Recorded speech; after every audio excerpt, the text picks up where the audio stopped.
All right, everyone. We're going to get rolling here again. First of all, how about a big round of applause for our last presenters, Jim and especially Forrest, for hosting us. Thank you. I'm definitely enjoying all your guys' beers, and I think probably after one more of these, I may have enjoyed too many.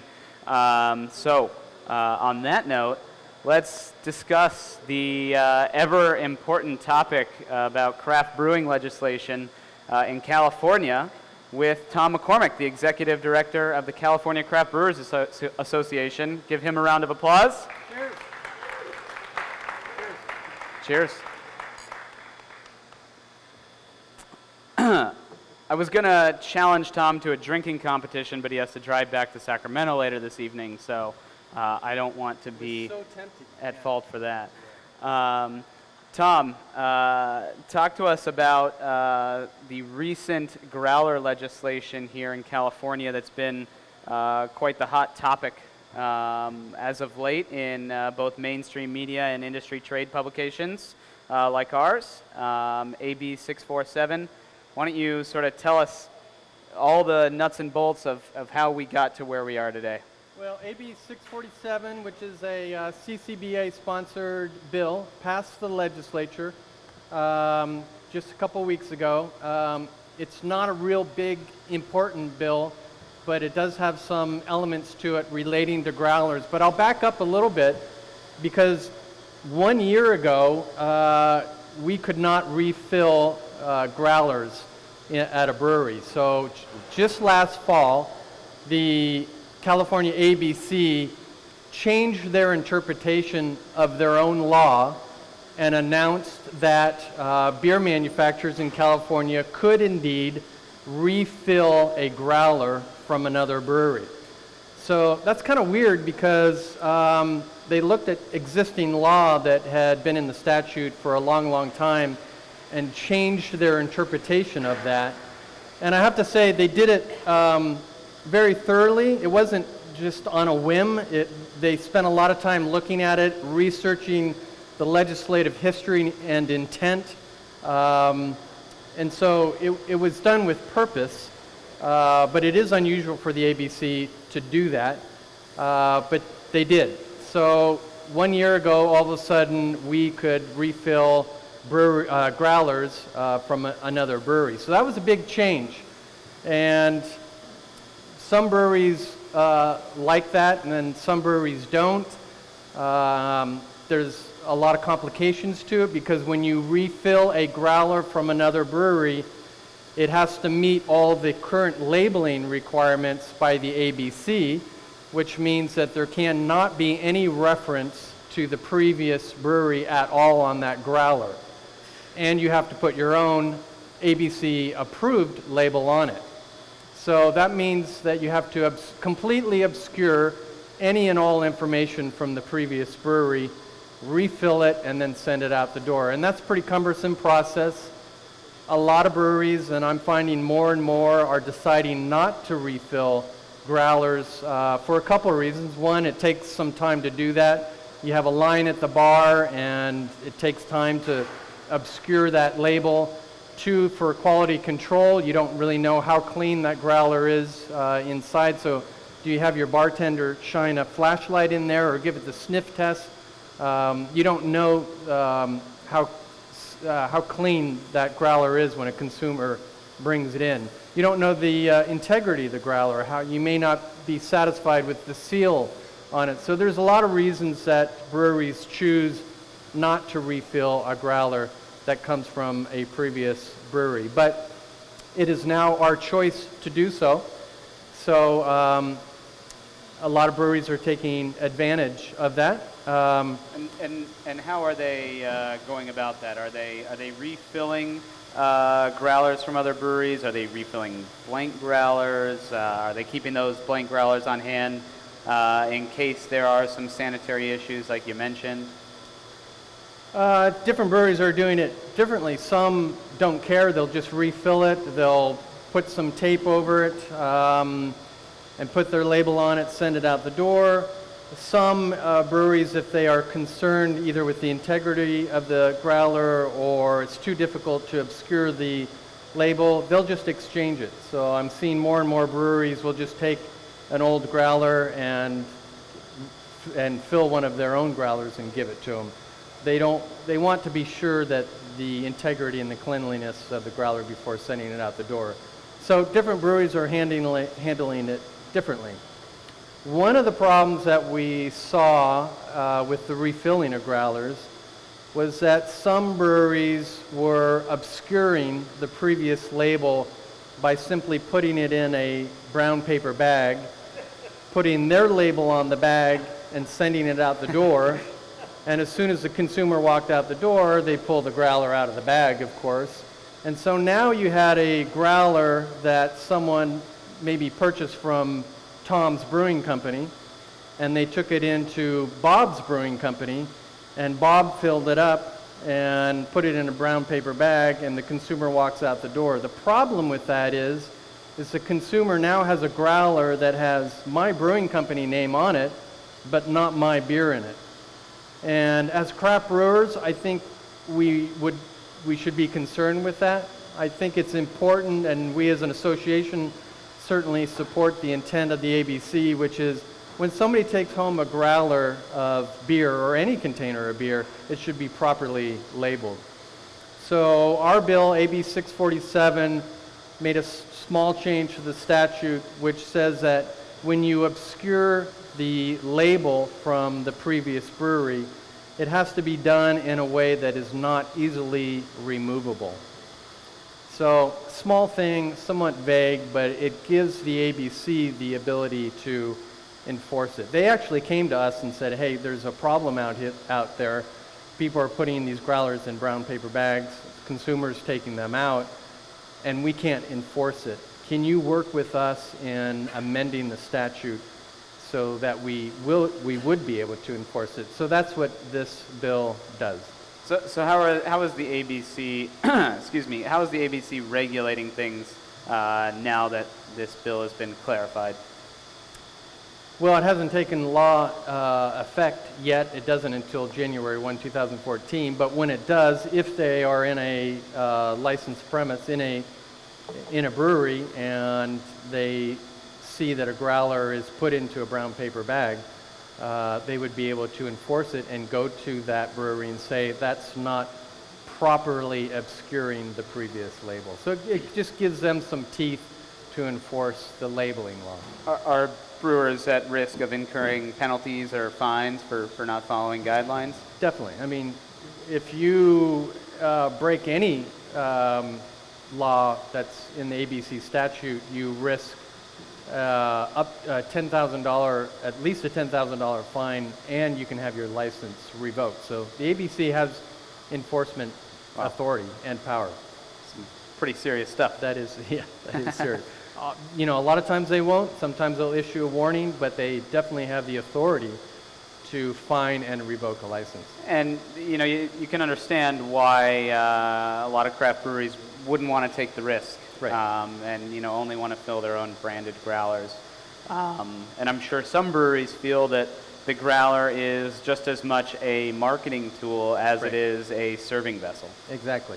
Yes. So you work pretty closely with a lot of the breweries. What are they telling you? What are you hearing from them and their feelings on the way that this AB 647 has been clarified or rewritten?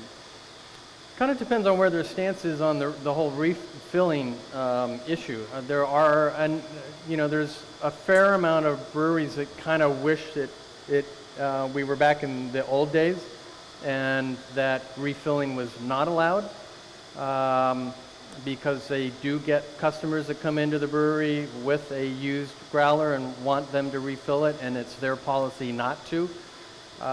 So I'm finding that most of those breweries are just exchanging it and sending home a happy customer. But refilling growlers obviously is a good thing. There's a lot of people with a trunk load of growlers that in the past could only get them filled at that particular brewery. So it opens it up to the consumer a little bit. But generally the breweries, well, all the brewers have supported 647. It was only a few, I think, that really were kind of abusing it by using the paper bag method. Right. Now, with this sort of legislation, I think it opens the door a little bit for conversation about potential additional growler laws in California. Most importantly, or perhaps chief among them, the ability for on and off-premise retailers to sell to-go containers in growler format. Yep. So looking sort of ahead to next year, what are some potential legislative issues that California craft brewers might expect on the growler front when it comes to a retailer's ability to fill growlers? Well, that's a big one. Obviously, the retailers would like to see the ability for them to fill growlers. There's mixed feelings from the craft brewing community. The California Craft Brewers Association doesn't have a position on that right now, and we're kind of listening to the membership to get input from them. There's pros and cons to it. Keep in mind that retailers can sell growlers, but they have to be filled at the brewery. They have to be pre-filled at the brewery. So right now, only beer manufacturers have the privilege to fill a container of beer. So a lot of brewers feel like that's a pretty nice privilege to have, and maybe we should keep that to ourselves. And there are also a number of disadvantages to opening that up and allowing it to retailers. So it's kind of my job to be, I get paid to be devil's advocate, and which is kind of fun. And I don't represent small nano breweries, I don't represent brew pubs, I don't represent small production breweries, I don't represent big production breweries, I represent everybody. So our association looks at this in kind of a global perspective, and it's our job to really look and try to decide what's best for the industry as a whole, and not just this year, but in 5 years and 10 years. And once legislation is passed, it's really hard to pass legislation to change the existing regulations. It's even harder to change it once it's been put into the statute. So we really want to look at this carefully and kind of look at what the pros and cons are to allowing retailers to fill growlers. So speaking of pros and cons, and speaking to not really representing any specific size brewery, but in a way representing all of them, what are some of the arguments you're hearing for allowing retailers to be able to sell growlers? We'll sell more beer. You know, that's kind of the overriding dominant. You know, if retailers can fill growlers, we'll sell more beer. And it will continue to stimulate the craft beer movement and excitement, and we'll bring more customers into the fold, and it's good for the customers, and if it's good for the consumers, customers, it's good for us. Breweries are saying this, or retailers are saying this? Some breweries definitely are very much for it. So some breweries are saying that. Retailers, privately to themselves, are saying that, and to themselves, they're saying ching ching. Because retailers don't want to do it. They want to do it because they make more money. Right. It's a huge margin shift from the brewery to the retailers. So the retailers score on that one. So in California, on the retail side of things, who are the players that we're talking about that would really want to see some growler legislation allowing them to be able to fill growlers? Is it the folks like Costco? Is it folks like Beverages and More? Who's really pushing for this? Well, it's kind of like all retailers, but it's the retailers that have political muscle that are the ones that will ultimately step up and make a move on it, and that is Total Wine, Bevmo, Whole Foods, and maybe Costco. It's the big players. Right. They're the ones that will try to dominate the conversation.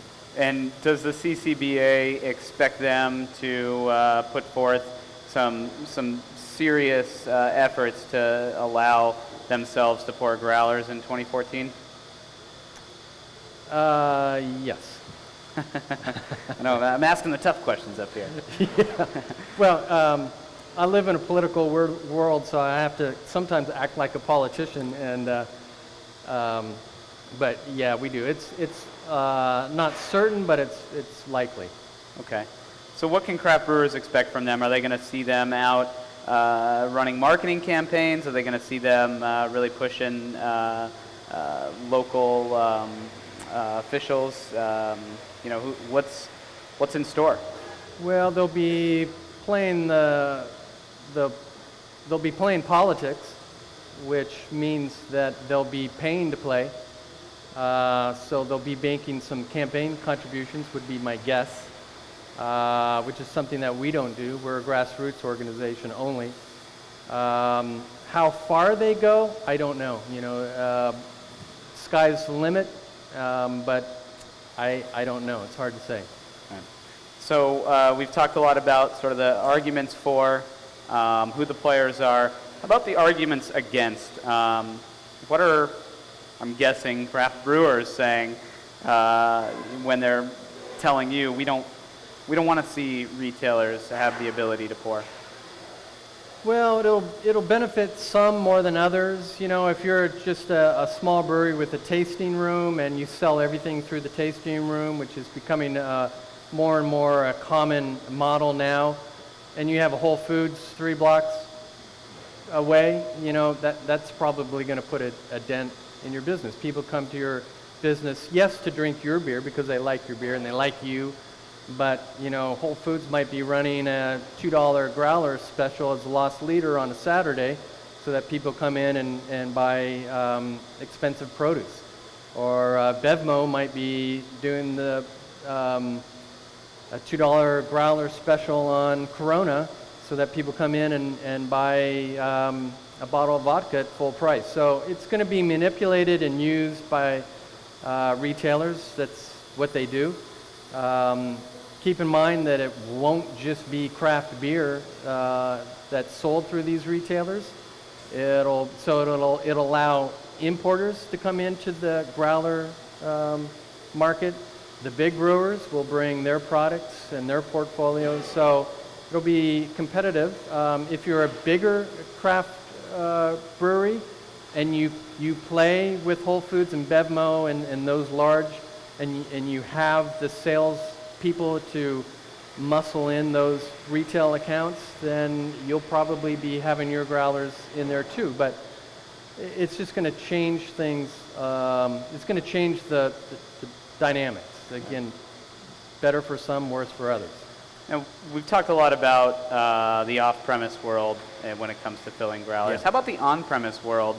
I know in some states, bar owners are allowed to fill up a growler and send people on their way. So what are on-premise, retailers saying?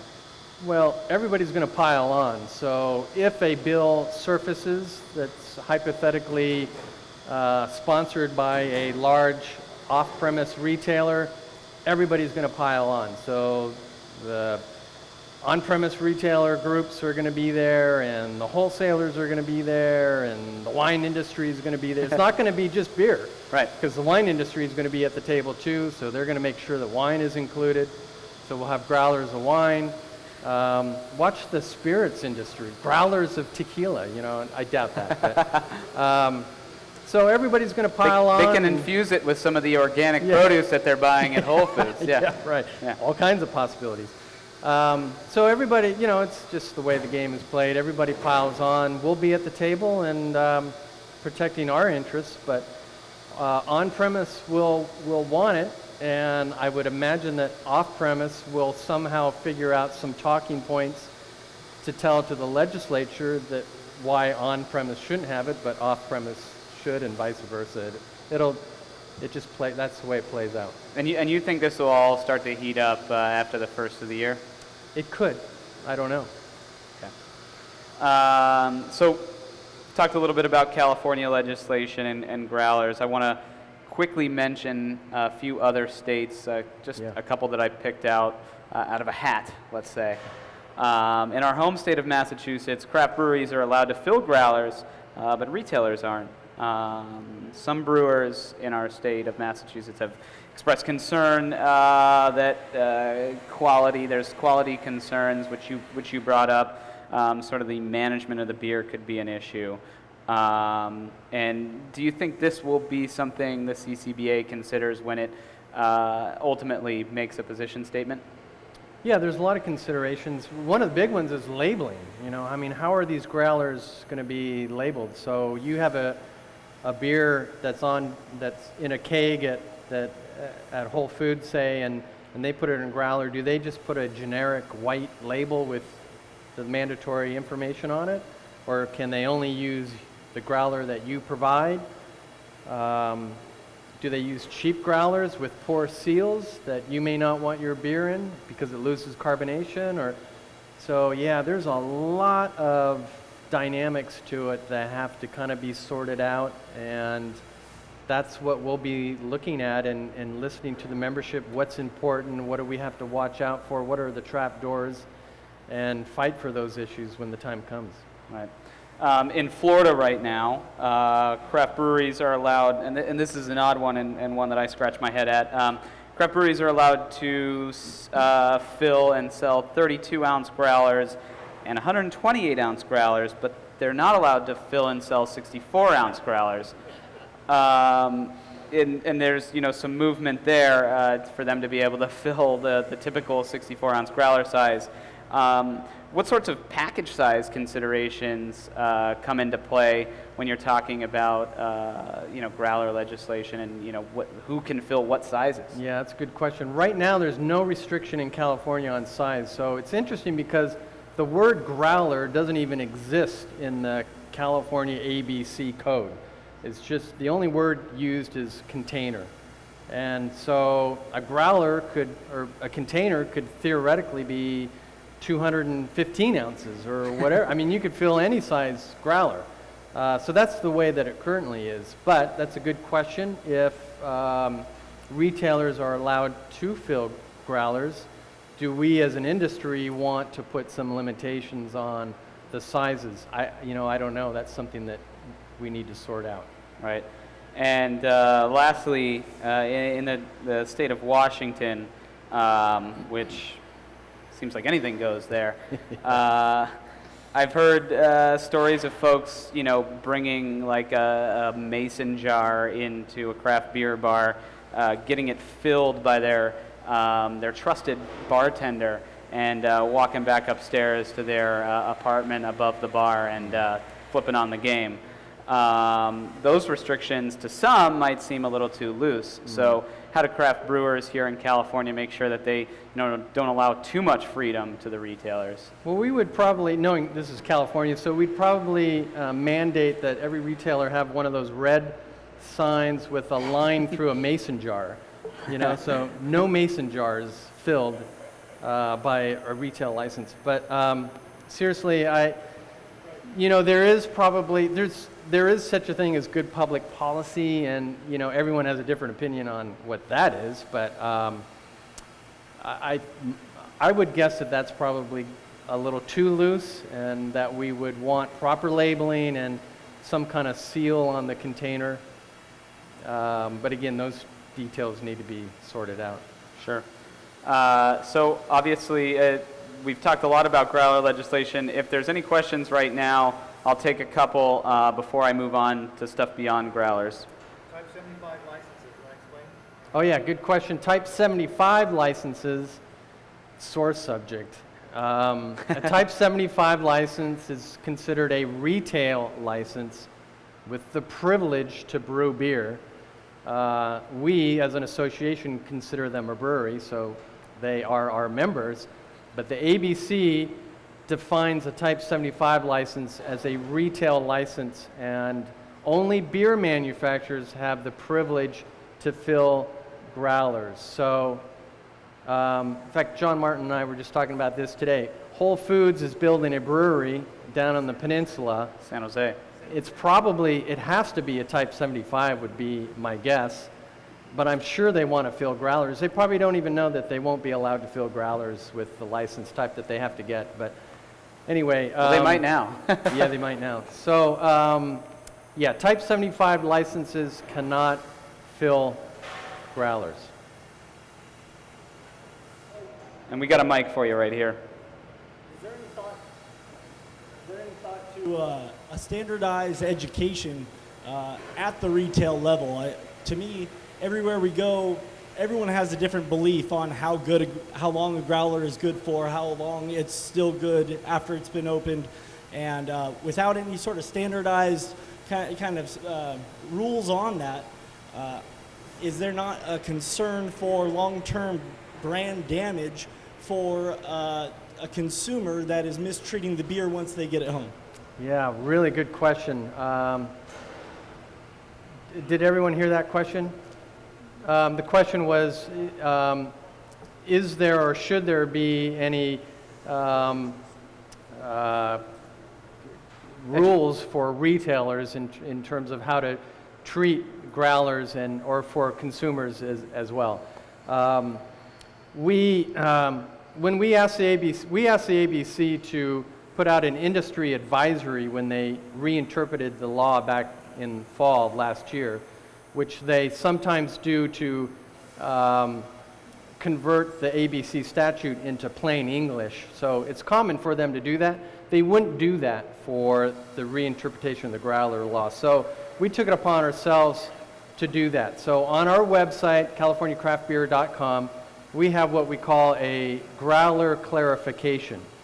And it should answer any and all questions that people have, brewers, retailers, consumers, about the filling and labeling of growlers. But that's a really good question because we don't have anything about shelf life or how to kind of treat a growler once you open it and things like that. So we should probably add to that. That's not an ideal solution because not everybody sees that, but it would be a step in that direction. But further educating the consumer and the retailer about growlers would definitely be a positive step. Perhaps some sort of mandated education slip that goes home with folks. Yep. Says, this is how you clean your growler, Yep. This is how you store it, this is how long it'll last once you open it, that sort of thing. Yep.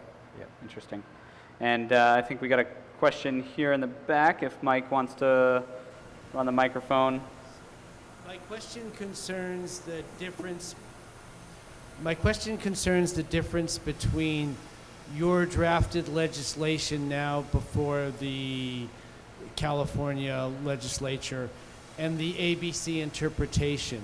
You drafted the proposed legislation, is that correct? Well, there is a bill, AB 647, that we sponsored. So we had a legislator who authored it and wrote it with our guidance, and it provides language in there that clarifies the current statute for labeling of growlers when they're refilled.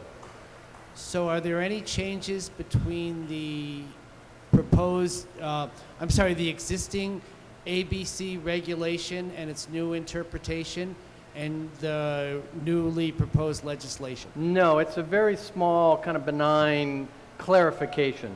So our bill, that's a good question because our bill was misinterpreted by many to do a lot of things that it didn't do, which was kind of flattering, but it's a very small change that our bill actually makes. But there was some media stories that said that AB 647 now allows consumers to take any growler into a brewery and have the brewery filled it, which is false information. So to answer your question, our bill did not change the ABC interpretation that they came forth with last fall. One question over here. Yeah. I'm not fully versed in the laws for Oregon, but has the CCBA looked at the off-premise laws in Oregon? Because from what I understand, Oregon tends to have a higher percentage of craft beer drinkers compared to domestic, and it seems to do well in Oregon. So has CCBA looked at Oregon as for any guidance? Possibly. You know, they have a much higher consumption of Starbucks coffee too, so you know, you can kind of read it different ways. But yeah, one thing we will absolutely do is talk to brewers and state guild leaders and consumers and retailers in other states that do allow it. Absolutely, and we will look at some of the sales statistics. So yeah, we're just, you know, we're really in a kind of a fact-finding mode right now. We don't have a position, and we just want to do what's best for the membership and best for the consumer and best for everybody, really, looking at the long-term health of our industry. But yes, we would definitely look at a state like Oregon and Washington that has a much more open policy than we do. Sure. And we've got time for one question here in the back, and then you guys can attack Tom afterwards on the growler stuff. Can we save time for a hand? I'd like to do an informal straw poll. So We can. Question, probability that retailers will be able to fill growlers in the next 3 years if you had to wager a guess. oh man, Jim, 50%.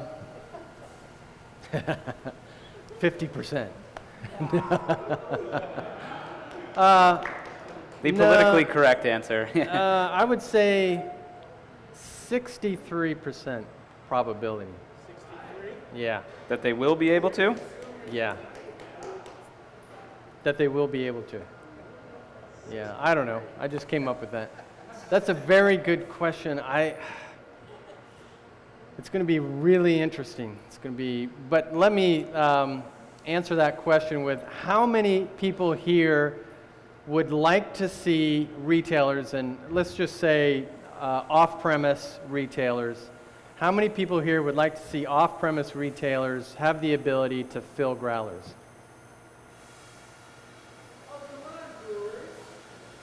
It's like Just to be fair, how many people would not like to see off-site retailers fill growlers? It didn't really add up to 100%, but seems okay. like more in favor. Seems like more in favor. So, and again, keep in mind that. What? Ask. How many undecided? Yeah. About the same amount as folks who were well, decided. I'm not here not to in change favor. your mind. I'm here just to listen to everybody and also here to prepare everybody for what will play out to be, you know, a pretty epic political battle. That's what I do. So, you know, that's like cool stuff for me. It's probably like terribly boring to you guys, but you know, it'll be really fascinating to see, you know, all the independent off-premise retailers and all the on-premise retailers. It's just going to be quite a battle to see how it all plays out. But rest assured that your voice will be heard, and we're there primarily to protect our industry and also serve the consumer as well. So I think it would be great if consumers would be able to purchase growlers at breweries or retailers or restaurants or wherever they want to, take it home, and maybe look over some of the other things that you guys are looking at for 2014 as they sip on 64 ounces of beer. Why don't you review some of the other bits of legislation briefly for our audience that the CCBA is looking at in terms of supporting or not supporting? Well, first and foremost, we always keep our powder dry for the defensive work that we do at the state capitol, and really that's most of the work that we do.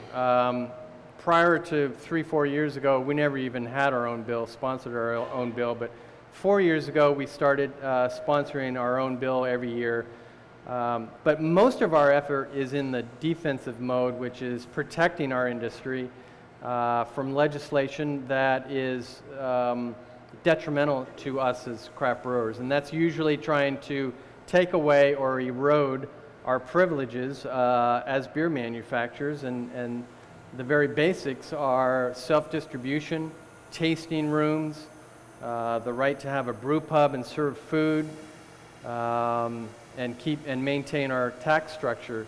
That may sound simple and it's like, well, yeah, of course, but not really, because there are stakeholders in the industry that don't like growler sales at all. They don't like tasting rooms. They don't like self-distribution. They don't like brew pubs.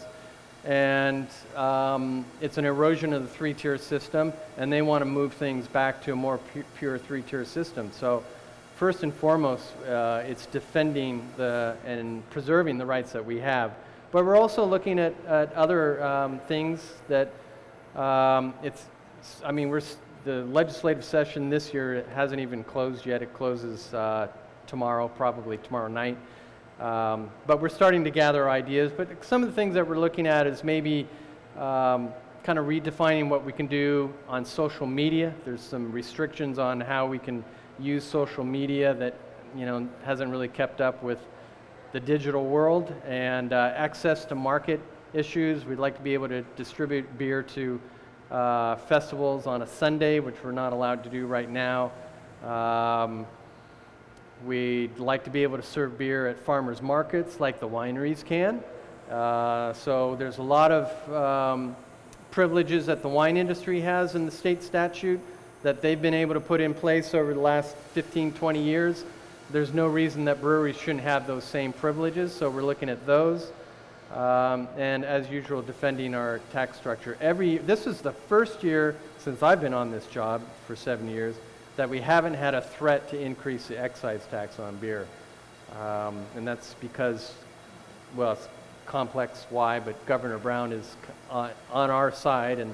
But it's the first year that we haven't had every year we've had a pretty serious attempt to increase the excise tax on beer, and we very well could see that again next year, so we're always watching that.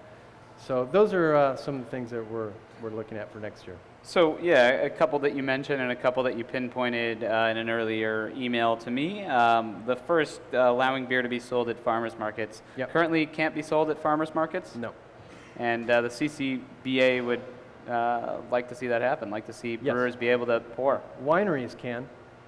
You can with wine, you cannot with beer. And that's consumption at the farmer's market itself? No, that's a enclosed, sealed package to take home. Yeah. Got it.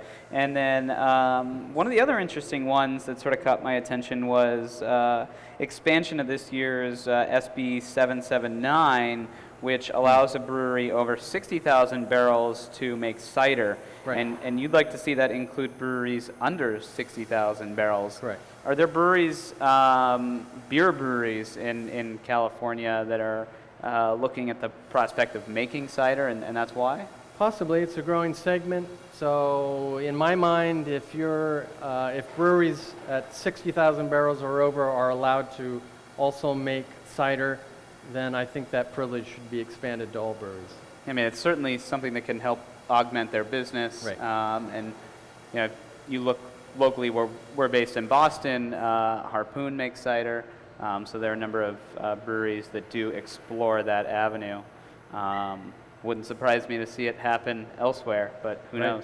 Right. So that's more of a long-term thing for you guys, just sort of planning for the future in case breweries do want to explore that option? Well, yes.